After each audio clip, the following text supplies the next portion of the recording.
Forced labour is defined in international law as being all work or service exacted from a person under menace of any sort of penalty for which they haven't offered themselves voluntarily.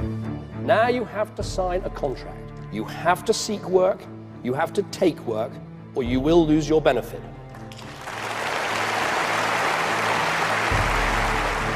They will lay off their own staff, and eventually you'll have a workforce which is just unemployed people on benefits, and it will inevitably become slave labour. The whole idea is to save money but waste people. There is no necessity for doing what they're doing at the moment with austerity. This is totally bogus. I felt I had no choice but to go onto that programme because I felt threatened. There's almost like a kind of conspiracy going on. I mean, it's not a conspiracy, but it sort of feels that way, where the people who are benefiting from this system will do anything they can to maintain it.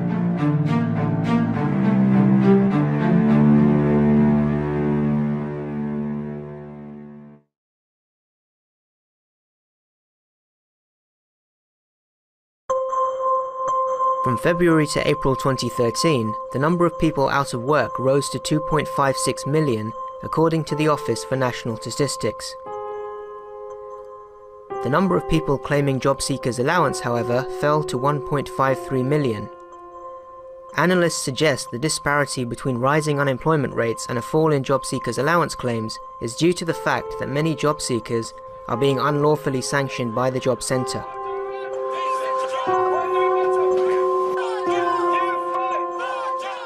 23-year-old graduate Kate Riley took the government to court after being forced to work for free at a Poundland store. The Department for Work and Pensions Secretary Ian Duncan Smith, however, has not recanted on workfare and continues the government's harsh austerity drive. Public indignation has reached breaking point as more and more people refuse to participate in what they see as forced labour or slave labour schemes like workfare.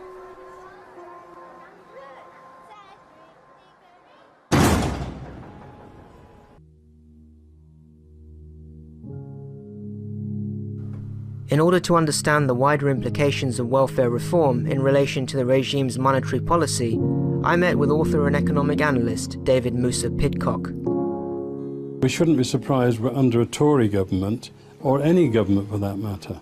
It's something that is insane, but the whole idea is to save money but waste people. There is no necessity for doing what they're doing at the moment with austerity. This is totally bogus. But to force people to do things that otherwise they shouldn't be expected to do is unfair and unnecessary, because there are other people who would probably do a full-time job doing this, the kind of, I think it may be relating to that young lady who was preferred to be stacking books rather than, you know, cans of baked beans on shelves. But it's, in what way was that helpful to her career? If it was a charitable thing that everybody was expected to do, it wouldn't be a problem, but it isn't. This is typically Tory terror tactics. We've got nearly 1 million unemployed young people. We've got a very high unemployment rate, 2.5 million people unemployed in total. It's not that they're lazy, it's that the jobs aren't there. And certainly we can always point at certain individuals. You know, there's always a few media storms around certain individuals who've got, you know, very large families and don't want to work. But they're the exception, they're not the majority. The majority want to work. And the other thing that should be remembered, of course, is that the majority of benefit claimants actually are in work. They're in low-paid work. So this idea that there's this, you know, army of lazy people out there who just want to exploit the state is complete nonsense.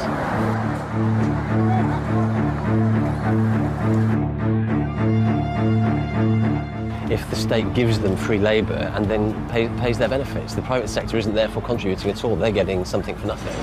So what will happen, without any shadow of a doubt, is that these companies will get more and more people in from who are unemployed.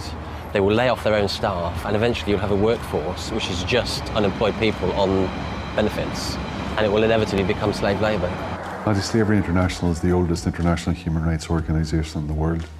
We've been working since 1839 on eradication of slavery in all its forms, and we continue to do that to this day. Many job seekers are also being forced into unpaid labour schemes like workfare. The workfare scheme forces job seekers to work for free or face crippling sanctions by the job centre. I think the work for a programme can be forced labour. Forced labour is defined in international law as being all work or service exacted from a person under menace of any sort of penalty for which they haven't offered themselves voluntarily. I think some of the manifestations that we've seen of the work for programme suggest that it is forced labour which doesn't fall into these exempt categories. So it's quite a risky area at the moment. Article 4 of the Human Rights Convention is the one that relates to forced labour and servitude. So under the terms of that, Kate's case does look to me very much like forced labour for a number of reasons. First of all, it wasn't in her interest. She was already working voluntarily for something that was going to gain her benefit and maybe get her a job down the line. And secondly, the fact that these young people are being forced to work or compelled to work in profit-making enterprises, and there's a dangerous risk that comes into that then, because you're starting to talk about undercutting minimum wage and lowering of standards for everybody. So there's almost like a kind of conspiracy going on. I mean, it's not a conspiracy, but it sort of feels that way. It's the whole ethos of the government, this whole idea of targets, which comes from, unfortunately, a free market ideal, which says that everything can be run for profit, everything can be measured by how much money you're making or how much money you're saving, which takes no account of people's lives. I mean, you know, it's human beings that are suffering for this. Whenever you're given no choice and you're actually working for the profits of others rather than the benefit of yourself or your community, there's a very, very strong case to answer that this is an issue of forced labour. The job centre's managerial staff declined to be interviewed. We were later informed that they had ordered security patrols not to allow us anywhere near the entrance, much less film the secretive proceedings inside. If the jobs are out there, I like to find it, because I've sent out lots of CVs regarding with the job centre's universal website. I've sent CVs, but I haven't had any response to any of my CVs that I sent out. I haven't received any feedbacks whatsoever. I think the systems are wrong. The people in charge at the very top are wrong. The people in charge do not know the president. They have their own interests at heart, and they're not interested. From my experience, there are no jobs, okay? And if there is a job, then it's as a result of no experience on the part of the person saying there is a job, okay? A lot of kind of not voluntary, but you know, in exchange for, I suppose, payment and experience, getting into the routine, which is a very important thing as well. Just getting into that work routine, really, getting up and getting somewhere on time. So there are benefits to that, but I think it's the other part of the triangle, really. It's the employers. I think they might have had an eye, and they've taken advantage of it. If there is an accusation to be made, it's probably from there, really. Okay, you could be conspiratorial and say about cooking the books, about people being taken off the unemployment list temporarily in order to do something that's not germane or relevant to their aspirations, I suppose. That's an accusation that would probably hold water, I suppose. But I would point the finger more immediately at the employers rather than the authorities, as it were. Well, BECTU is the trade union for workers in the media and entertainment industries. So we cover a range of different sorts of work in film, television, theatre, live entertainment. I cover the team of officials that looks after our members working in film, the whole of the film industry, and in the independent TV sector, both staff and freelance. BECTU would, unreservedly condemn workfare. I mean, if you like, the official government workfare scheme. The idea that benefits to keep you going when you're not fortunate enough to be in a job should be withheld on condition that you actually go and work, especially for a mainstream employer, and contribute to their business and contribute to their profits, when actually the only reason why you haven't got a job in the first place is because employers like them aren't offering enough of them. I mean, it's part of the whole ideology of making unemployment the fault of all the individual people who happen to be unemployed. I mean, we've got a systemic crisis at the moment, and that's not why people are unemployed. So official government workfare is an outrage. We don't encounter that particular set of problems for our members, I have to say, just because of the sector we're talking about and the sort of work they do.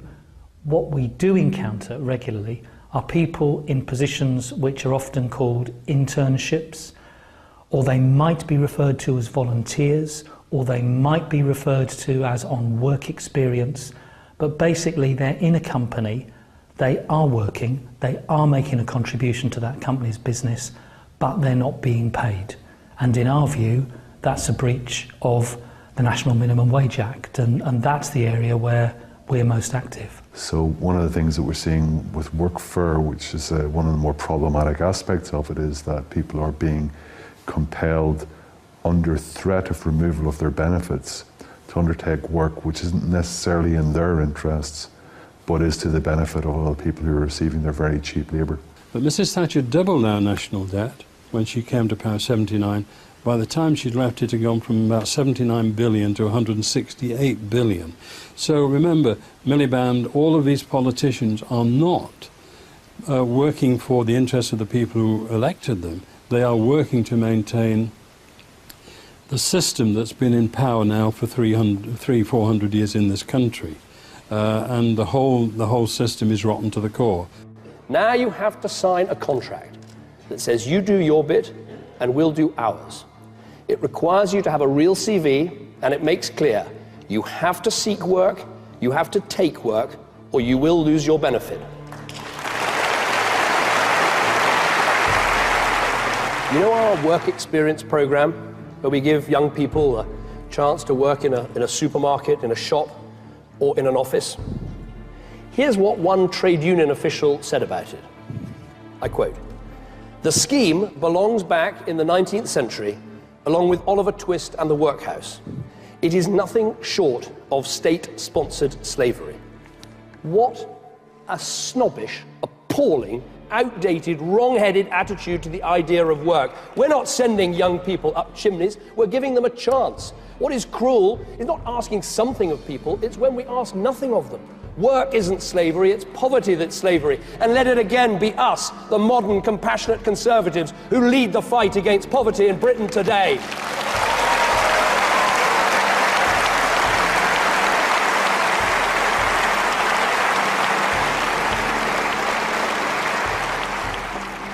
In terms of some of the government's defences for the Workfare programme, I think a lot of them come to a certain degree unstuck by the fact that this is so plainly benefiting private individuals within the private sector.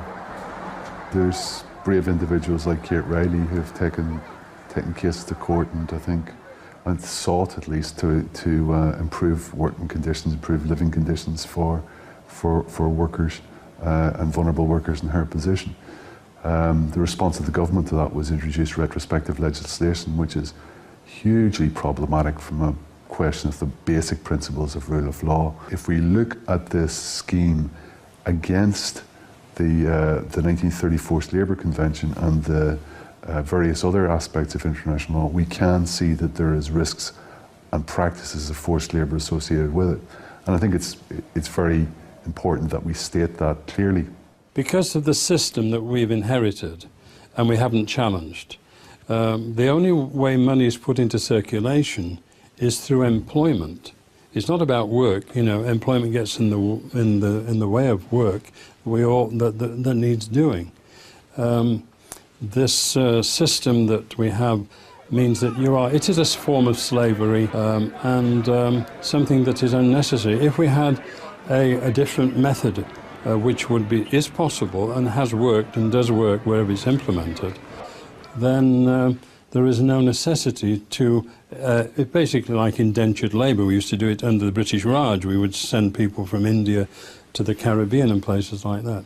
So it is a demonic mentality that forces people to do that. It's something that you only get something if you put something in. Well, who has created the system that forces us to borrow money as a government? If the government was not borrowing money, it was creating it everybody could, people could stay at home and do things that are useful. They could stay at home and look after children. So the thing is that when you hear people saying, well, the government has to borrow, it doesn't have to borrow. It's only when the governments borrow money where you have to have this idea that you don't get anything unless you're seen to be going out to work. This is workhouse mentality from the 19th century. The truth is there are people who will choose to work, I mean sometimes quite knowingly, who will choose to work for free when they realise that they're entitled to be paid, and they just choose not to press that entitlement. I think all you can do is carry on having the argument, because I mean I've had arguments with those people, and they say, of course they would, wouldn't they, it's my individual right to choose to do this. What I would say is, A, they're a fool to themselves, because actually, insofar as they're getting a reputation in the labour market, it's a reputation for being an idiot. It's a reputation for being somebody who's prepared to give away your time, your skills, your energy for free, and let an employer walk away with all the benefit of that without paying a penny for it. And of course, they're undermining the position of a lot of other people. The problem with the current political system is that people feel very alienated, they feel very disillusioned, and they've disengaged.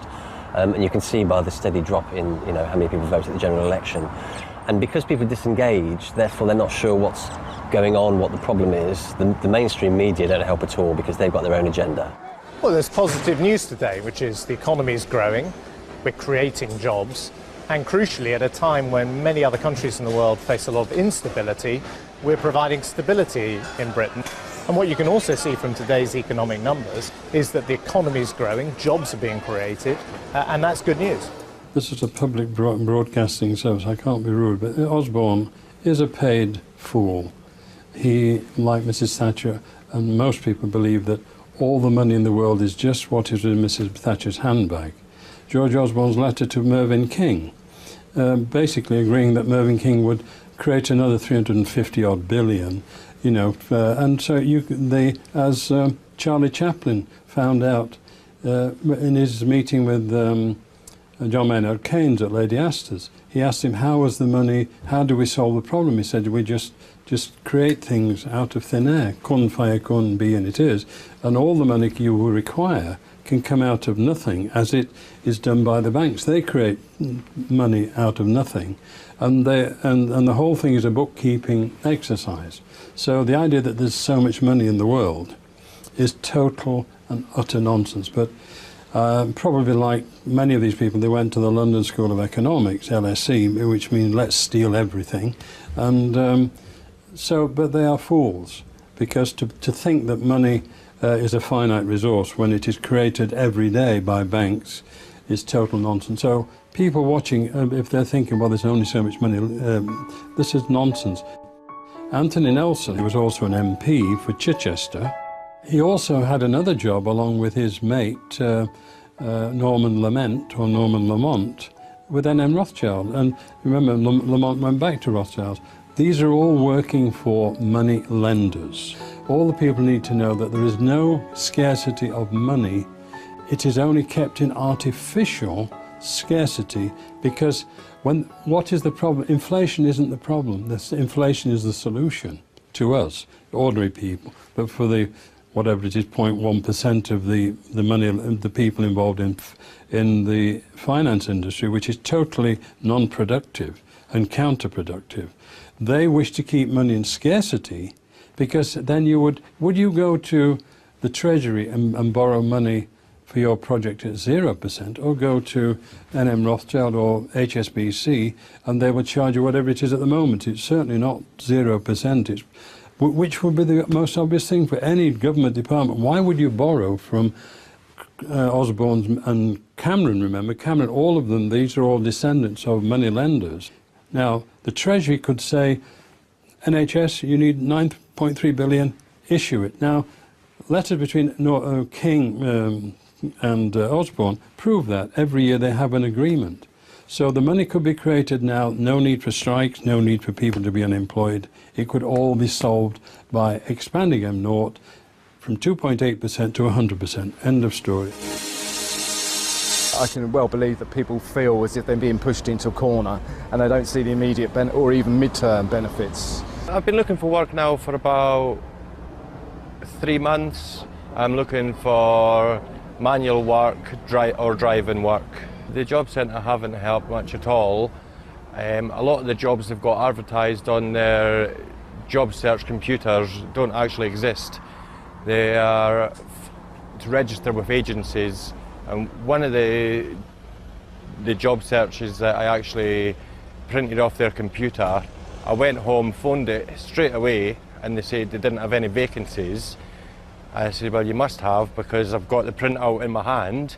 And they said, no, we haven't ever had a vacancy. So I think a lot of the jobs that's actually on their computers are made up. You see, I have picked up these many printouts, right? And if you look at them, there are no email addresses. What they are saying is they have a site address, right? Now, if you are constantly applying for jobs, you have to enter your name and what you call create an account with them. I was a journalist back in Poland, but I quit studies. I must say I love this job, but you can't make a lot of money on it, especially at the beginning, yeah, and I can't afford working for free. Everything that you're told to do, you're threatened. You're always threatened with you're going to lose your benefits. You must do what we tell you or you'll lose your benefits. Even when I asked them for help, I went to them and told them I wanted to be self-employed.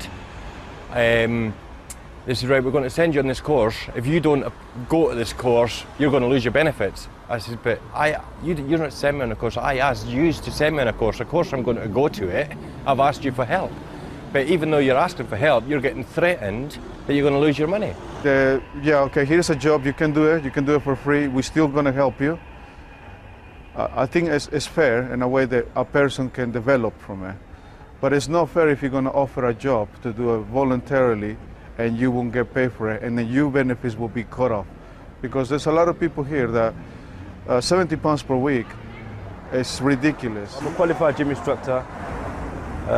But you know, sometimes I look for letting agents work and customer service work and stuff like that. And obviously gym instruction work as well. I just think it's just everything, just numbers and targets. There's no connection physically and mentally. Everything, to me, my opinion, is just numbers and targets that the worker has to fulfill for the month or the company. That's what I'm thinking. I've been on a work program last year, even though it was for working construction, I was told, well, I felt I had no choice but to go onto that program because I felt threatened. At the end of it, I didn't come out with nothing. No certificate, no nothing. So I was back to square one again. Every time I go in there, which is fortnightly, it seems to be an argument. At one point I wasn't happy on how I was getting treated in there, so I explained to them that I was going to record my conversations in there, which they didn't like at all. They refused to sign me that day, and I got letters from the head office saying that it was illegal to record them over the way they were speaking to you, the way they were threatening you every time you went in with losing your benefits. And every time I went in, there'd be 5 or 6 security guys would come in and sit with me. In my experience and in my belief, I am the right person. You are all not, okay? But you know, it doesn't help in the matters because they are in charge of things and I'm not. There's not lots of jobs in there. As I explained before, the jobs that are on their computer don't exist. You phone them up, the employers say we've no record of any vacancies in this sector, or it's to register with an agency. There's plenty of agencies out there that want to take you on their books, but there isn't actually a job. We need to start a movement. Now, for the individual job seeker, we have to, if I can meet him, maybe we can talk, but we need to put information there how we can help ourselves. But the big issue is getting rid of those who are out of the way, getting rid of people like Osborne and Millipede and all those people who are just there to prevent the justice, because there can be no reason for anybody to be made to go without.